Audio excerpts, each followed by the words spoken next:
time to check in on the latest buzz in the entertainment world. Of course, that means Liz and Mike from 105.1 The Buzz joining us live right now. Good morning, you two. Morning. Morning, guys. Good morning. The Flash was a really big, Not so hot, I guess. It was highly anticipated. Yeah. But tell us about its kind of flop at the box office. It only brought in $55 million over the weekend. And I know you're like, only $55 million? That should be like a great number, right? Well, when it comes to these superhero movies, they put so much money and time into them, and they were anticipating a bigger opening. And so we've had other superhero movies like Ant-Man that opened at $57 million, but then went on to make $500 million. But based on the reviews and basically like online buzz, it doesn't look like this one is going to do the same thing. And the amount of time that they have put into this, it was announced in 2014 that Ezra Miller would play the Flash. And then in 2016 was the first cameo in Batman versus Superman. Then there were changing of directors, changing of script. It got shelved for a second. Then there was the pandemic. They ended up finally making it.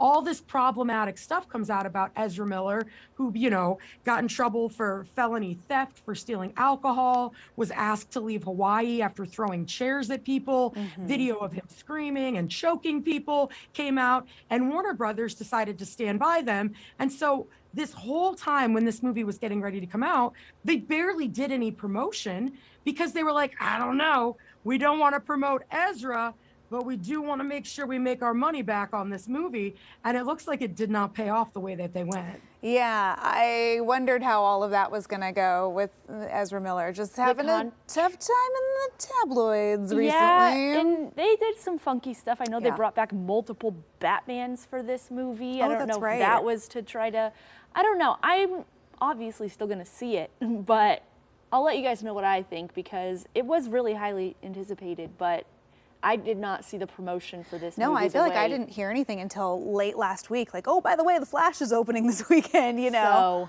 So, Yeah. The big thing is they made it sound like Warner Brothers was standing behind it because it was such a great film. Right. That they were like, we have to put this out.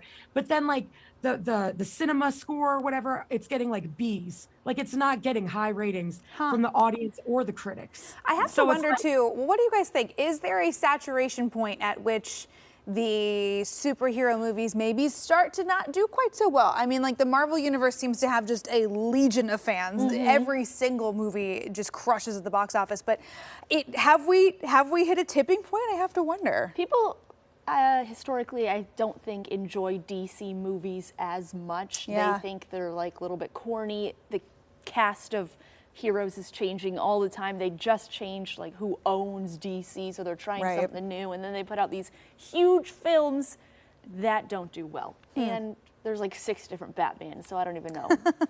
What do you guys think? Well, Superhero fatigue? That's the thing. It's a DC versus Marvel thing, I think, here. And there's just not enough people buying into the Flash as a superhero himself. I mean, they threw everybody out there. Michael Keaton is back as Batman in this movie. And Ben Affleck is in this movie. Henry Cavill, Jason Momoa. All the DC superheroes are in it, and even that couldn't save the Flash. The only money-making franchise DC really has are Batman movies, and I'm just excited that Michael Keaton's coming back to that role, and we can finally lose Ben Affleck. Yeah, I'm surprised. I'm like, I didn't even know that half those guys were in this film, and I wonder if they just didn't really want to put anybody out there doing press rounds because then they're going to get asked about Ezra, and they probably don't want to have to answer about them, and it's just, I don't know. It seems like a messy rollout, and it's a bummer that the film has to suffer, but shrug emoji. Hey, so in other news, this was the biggest celebrity trending story all weekend long. Kourtney Kardashian announcing that she and Travis Barker are pregnant. They're expecting a baby. The way she did it really had the social media world abuzz. Yeah, she did it at a Blink-182 show. So he was on stage performing. They stopped. She was in the crowd, had one of those giant poster boards saying that she was pregnant. And I just want to say for everybody else that tried to make a poster board for that show, what a letdown that must have been because there was no way they could have competed. And then they like stopped the show to be like, Travis, congratulations.